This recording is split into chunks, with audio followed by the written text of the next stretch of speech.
Hello friends, स्वागत है आपका हमारे YouTube channel study with Naga पे। मैं नागेश्वर आप सभी का स्वागत करता हूं अपने इस यूट्यूब चैनल पे।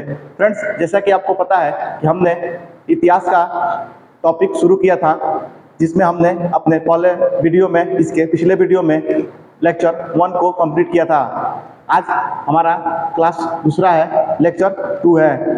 आइए देखते हैं। इसके पहले हमने देखा था क्या कि हिस्ट्री देखा था, पास्ट देखा था। हिस्ट्री जो होता है और पास्ट मतलब अतीत और इतिहास। क्या होता है अतीत? अतीत आज से पहले जितनी सारी घटनाएं घट गया है उसको अतीत बोलते हैं। और इतिहास किसे बोलते हैं कि आज से पहले जितनी सारी घटनाएं घटी है, जिसका घटने का कोई ना कोई साक्ष्य है, उसको हम इतिहास बोलते हैं। इसके आगे हमने देखा था ईसा वर्ष पूर्व और ईस्वी का क्या, इसमें देखे थे हमने ईसा मसीह को का जो जन्म हुआ था उसको हमने 1 AD मान लिया था। और उसके पहले जितनी सारी घटनाएं घटी थी उसको हमने बिफोर क्राइस्ट मतलब ईसा वर्ष पूर्व में। और उसके आगे जितनी सारी घटनाएं घटी है एनो डोमिनी मतलब ईस्वी में लिखते हैं। जो ईसा वर्ष पूर्व होता है वो घटते क्रम में चलता है, और एनो डोमिनी में जो ईस्वी होता है उसको बढ़ते क्रम में लिखते हैं। आगे हमने देखा था इतिहास को 2 भागों में बांटा था। इसके बाद देखा था हमने एंशिएंट हिस्ट्री मतलब प्राचीन इतिहास का हमने अपना देखा था, उसका क्या क्या सिलेबस है, क्या क्या हमको पढ़ना है। इसके आगे देखते हैं, आज हमको पढ़ना है कि प्राग ऐतिहासिक काल, आदि ऐतिहासिक काल और ऐतिहासिक काल किसको कहते हैं। और हम आज से शुरू करेंगे पाषाण काल के बारे में शुरू करेंगे। तो आइए देखते हैं, इसमें है कि प्राग ऐतिहासिक काल क्या ये प्रारंभ से 3000 BC तक है। 1 मिनट, 3000 BC तक है। दिया है कि इस कालखंड की जानकारी का मुख्य स्रोत केवल पुरातात्विक साक्ष्य है। इसके अंतर्गत पाषाण काल तथा ताम्र पाषाण काल का अध्ययन किया जाता है। तो क्या प्राग ऐतिहासिक काल के जानने का हमारे पास जो स्रोत है वो सिर्फ पुरातात्विक स्रोत है, मतलब केवल पत्थरों के बने औजार अभिलेख मिले हैं या कोई भी भवन, ये सब जो मिले हैं सिक्के, उस वही केवल हमारे पास है, पुरातात्विक स्रोत है। अगला जो है वो है आदि ऐतिहासिक काल। ऐतिहासिक काल हम देखेंगे। दिया है कि इस कालखंड की जानकारी का मुख्य स्रोत पुरातात्विक साक्ष्य एवं साहित्यिक साक्ष्य दोनों उपलब्ध है, परंतु साहित्यिक साक्ष्य को न पढ़े जाने के कारण इस कालखंड के अध्ययन का स्रोत भी पुरातात्विक साक्ष्य है। जैसे कि इस कालखंड को जानने के लिए हमारे पास पुरातात्विक साक्ष्य और साहित्यिक साक्ष्य दोनों है, लेकिन क्या है कि साहित्यिक साक्ष्य जो मिले हैं, साहित्यिक साक्ष्य में क्या होगा, जैसे कि हमने आपको बताया था साहित्यिक साक्ष्य में क्या बताया था आपको, जैसे कि धार्मिक साहित्य होगा, धर्मनिरपेक्ष साहित्य, संगम साहित्य, ये जो मिले हैं मतलब आदि ऐतिहासिक काल में ये जो मिले हैं उसको अभी तक पढ़ा नहीं गया है। तो पढ़ा नहीं गया तो मतलब इसको नहीं पढ़ा गया था, इसलिए इस कालखंड की जानकारी का भी मुख्य स्रोत अभी क्या है, पुरातात्विक साक्ष्य ही है। इस कालखंड के अंतर्गत हड़प्पा सभ्यता तथा वैदिक सभ्यता का अध्ययन किया जाता है। मतलब इस कालखंड के हम अंतर्गत हड़प्पा सभ्यता और वैदिक सभ्यता का अध्ययन करेंगे। अगला है कि ऐतिहासिक काल 600 BC के बाद के काल को हम ऐतिहासिक काल कहते हैं। और इसमें है कि इस कालखंड के जानकारी का मुख्य स्रोत के रूप में पुरातात्विक साक्ष्य तथा साहित्यिक साक्ष्य दोनों उपलब्ध है। इस कालखंड के अंतर्गत वैदिक काल के बाद के इतिहास का अध्ययन किया जाता है। मतलब ऐतिहासिक काल के जानकारी के लिए हमारे पास साहित्यिक साक्ष्य और पुरातात्विक साक्ष्य दोनों उपलब्ध है। आगे देखते हैं, आगे है कि प्राग ऐतिहासिक काल जो होता है, प्राग ऐतिहासिक काल को हम पढ़ने के लिए 2 भागों में बांटते हैं, एक पाषाण काल और एक ताम्र पाषाण काल। ठीक है, उसके बाद हम फिर पाषाण काल को भी 3 भागों में बांटते हैं, एक पूरा पाषाण काल, मध्य पाषाण काल और एक नव पाषाण काल में 3 भागों में बांटते हैं। फिर हम पाषाण काल को 3 भागों में बांटते हैं, निम्न पूरा पाषाण काल, मध्य पूरा पाषाण काल और उच्च पूरा पाषाण काल। आइए हम एक एक करके इन सभी के बारे में जानते हैं। आगे है कि पाषाण काल है, तो लिखा है कि इस काल में मानव आखेट शिकार के लिए केवल पत्थरों से बने औजार का उपयोग करता था, इसलिए इतिहासकारों ने इस कालखंड को पाषाण काल नाम दिया है। मतलब कि पाषाण काल में जो मनुष्य रहते थे वो किस पे, उनका जीवन किस पे था, आखेट मतलब शिकार पे ही वो मतलब आधारित थे। इससे 3 वर्गों में विभाजित किया गया है, पूरा पाषाण काल, मध्य पाषाण काल और नव पाषाण काल में, जिसमें हम यहाँ पे देखें पूरा पाषाण काल, मध्य पाषाण काल और नव पाषाण काल। इसको भी 3 भागों में बांटा गया है। तो इसमें से पहला देखेंगे हम पूरा पाषाण काल। पूरा पाषाण काल है कि पाषाण काल संस्कृति का अन्वेषण सर्वप्रथम रॉबर्ट ब्रूसफुट महोदय ने 1863 ईस्वी में फलवरम मद्रास तमिलनाडु में की थी। क्या पूरा पाषाण काल का सर्वप्रथम अन्वेषण किसने किया था? तो रॉबर्ट ब्रूसफुट ने किया था। कहाँ किया था? 1863 ईस्वी में किया था और फलवरम महाराष्ट्र तमिलनाडु में किया था, जहां ब्रूसफुट को कुल्हाड़ी हैंड एक्स का साक्ष्य मिला था। इनको वहां पे खुदाई कर रहे थे तो क्या मिला? हैंड एक्स मतलब कुल्हाड़ी का साक्ष्य मिला था। इसके पश्चात पंजाब, कश्मीर, हैदराबाद, मुंबई, उड़ीसा आदि स्थानों से भी कुछ साक्ष्य प्राप्त हुए हैं। इसके बाद जगह जगह खुदाई हुई तो वहां से भी कुछ साक्ष्य प्राप्त हुए हैं। आगे देखेंगे कि इस काल में मानव का जीवन मुख्यतः खाद्य संग्रह पर आधारित था और मनुष्य पूरी तरह से अखेटक शिकारी था और शिकार के लिए पत्थरों से बने औजार का प्रयोग करता था। मतलब मनुष्य केवल खाद्य संग्रह करता था और पूरी रूप से क्या था? शिकारी था और शिकार के लिए पत्थरों से बने औजारों का प्रयोग करता था। आगे, यद्यपि इस काल में मानव ने आग का आविष्कार कर लिया था, परंतु आग का उपयोग नव पाषाण काल से शुरू होगा। मतलब क्या है कि इस समय मानव ने आप आग का आविष्कार कर लिया था, लेकिन उसको आग का प्रयोग करना अभी नहीं आ रहा था। तो आग का व्यापक प्रयोग नव पाषाण काल से शुरू होगा। नोट है यहाँ पे कि पाषाण काल के मुख्य साक्ष्य बेलन नदी घाटी, सोहन नदी घाटी तथा नर्मदा नदी घाटी से प्राप्त हुआ है। तो इसका साक्ष्य कहाँ है? बेलन नदी घाटी के पास, सोहन नदी घाटी और नर्मदा नदी घाटी से प्राप्त हुआ है।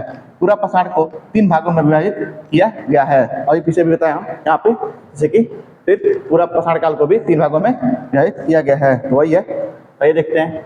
पहला है कि निम्न पूरा पाषाण काल। इस काल में मानव क्वार्टरजाइट पत्थर का उपयोग करता था। इसका साक्ष्य सोहन नदी घाटी से प्राप्त हुआ है। ठीक है। इस काल में पेबुल, चापर तथा चॉपिंग उपकरणों के साक्ष्य मिलते हैं। क्या है ये पेबुल? क्या है चापर तथा चॉपिंग उपकरण? क्या है? आगे लिखा है कि पेबुल पत्थर के वो उपकरण होते थे जो पानी के बहाव में रगड़ खाकर चिकने और सपाट हो जाते थे। मतलब जो पानी में जो नदी में है उसको बह के वो पानी के बहाव से रगड़ खाकर वो चिकने हो जाते थे। अगला है कि चापर बड़े आकार वाला उपकरण है जो पेबुल से बनाया जाता था।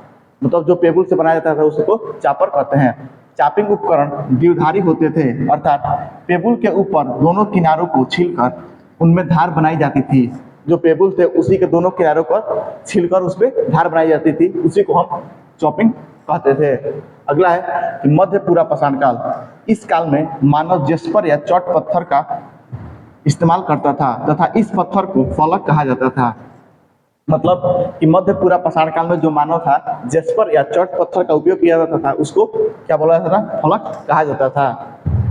आगे यह फलक पत्थर तोड़कर बनाया जाता था। मतलब इसको पत्थर को तोड़ के बनाया जाता था।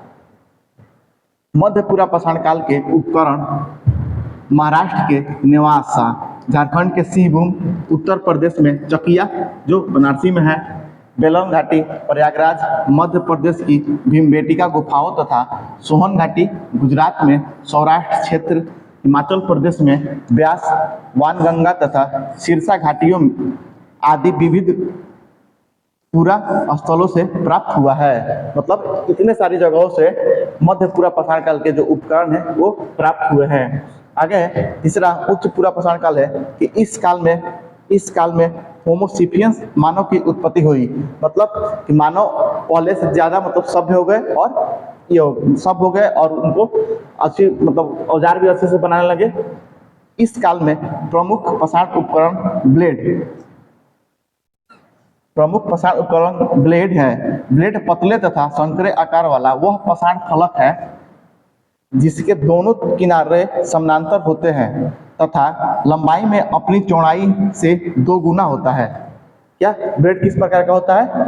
मतलब वो अपने लंबाई में चौड़ाई से 2 गुना होता है और दोनों उसके समानांतर होते हैं। भारत में इस काल के उपकरण सोन नदी घाटी जो मध्य प्रदेश में है, सिंहभूम झारखंड, जोगदहा, भीमबेटका, रामपुर, बघेलान,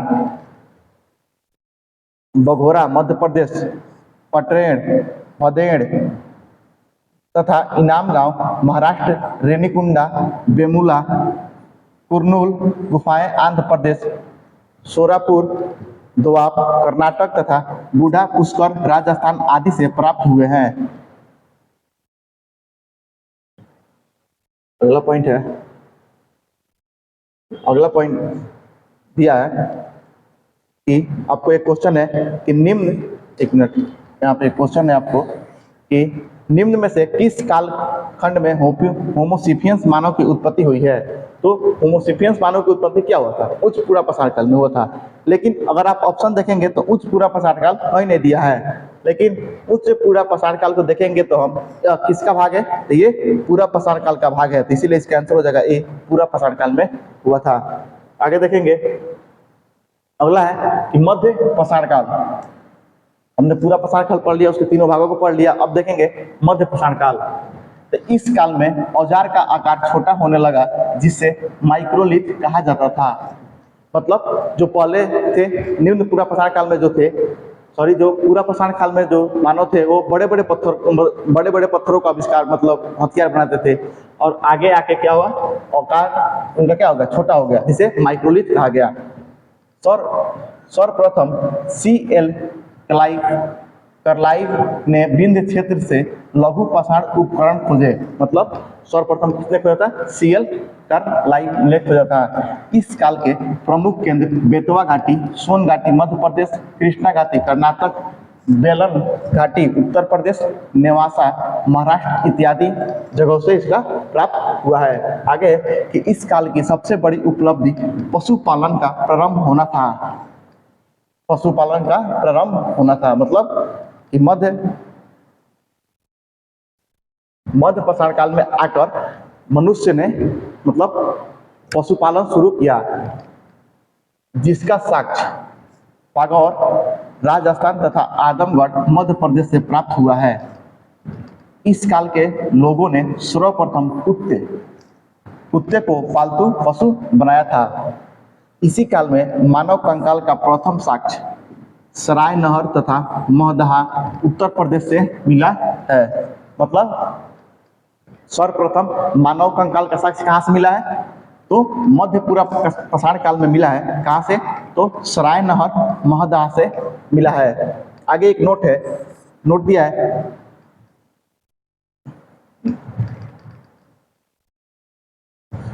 है कि पूरा प्रसार काल और मध्य प्रसार काल में गुफाओं में चित्रकारी का प्रथम साक्ष्य भीमबेटका की गुफा से मिला है, जो मध्य प्रदेश में है। इस चित्रकारी के लिए लाल और हरे रंग का प्रयोग किया गया था। इस गुफाओं में हाथी, गाय, भैंस, गेंडा आदि के चित्र बनाए गए हैं। मतलब सर्वप्रथम गुफाओं में चित्रकारी का साक्ष्य जो मिला है वो मध्य प्रदेश के कहा, भीमबेटका की गुफाओं में मिला है, जहाँ पे लाल और हरे रंगों का प्रयोग किया गया था चित्र बनाने के लिए। और किसका, हाथी का, गाय का, भैंस का और गेंडा का, ये सभी का चित्र वहां पे मिला है।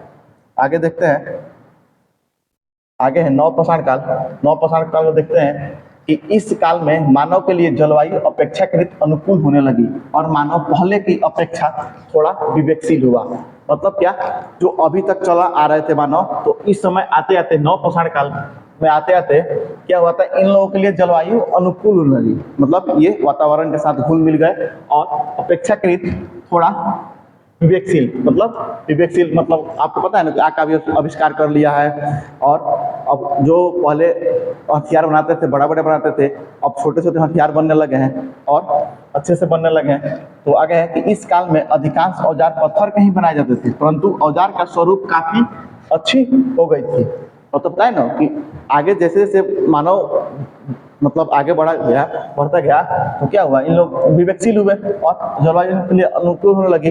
तो वही, तो उसके बाद इस काल के प्रमुख केंद्र बेलन घाटी उत्तर प्रदेश, रेनीगुंडा आंध्र प्रदेश, सोहन घाटी मध्य प्रदेश, सिंहभूम झारखंड इत्यादि से प्राप्त हुआ है। आगे कि नव प्रसार कालीन स्थल ब्रुज होम एवं गुप्तराल से अनेक गर्तवास, मृत भांड एवं हड्डी के औजार प्राप्त हुआ है।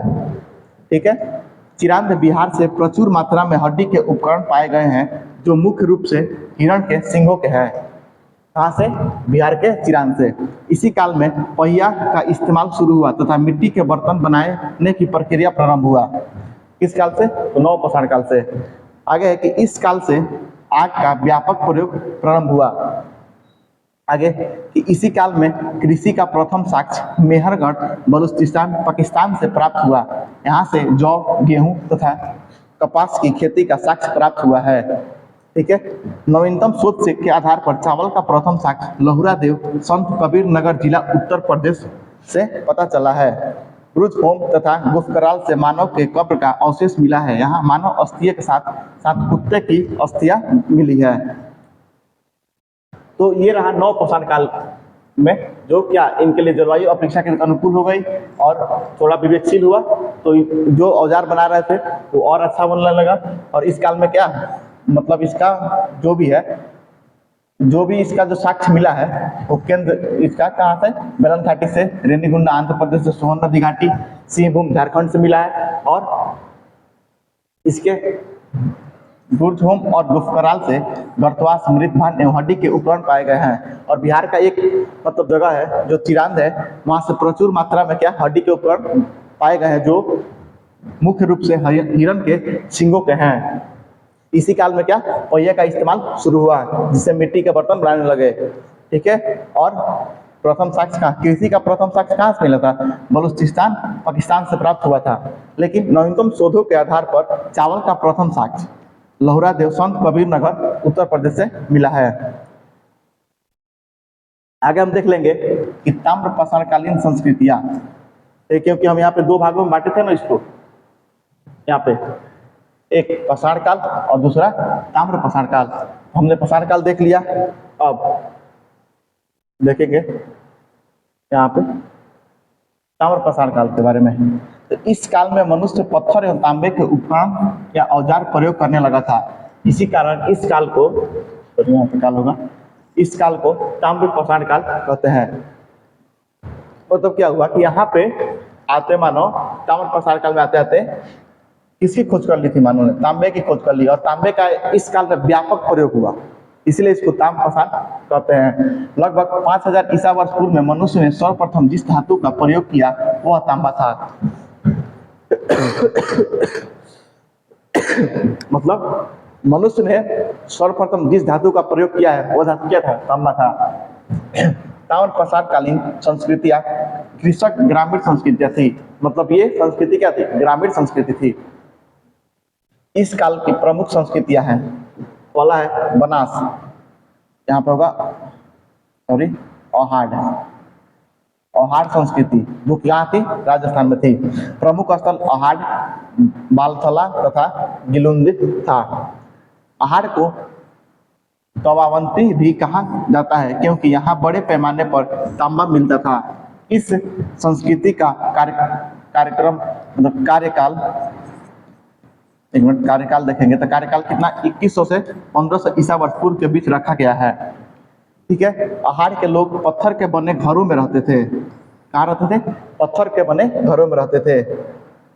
गिलुंद इस संस्कृति का स्थानीय केंद्र माना गया है।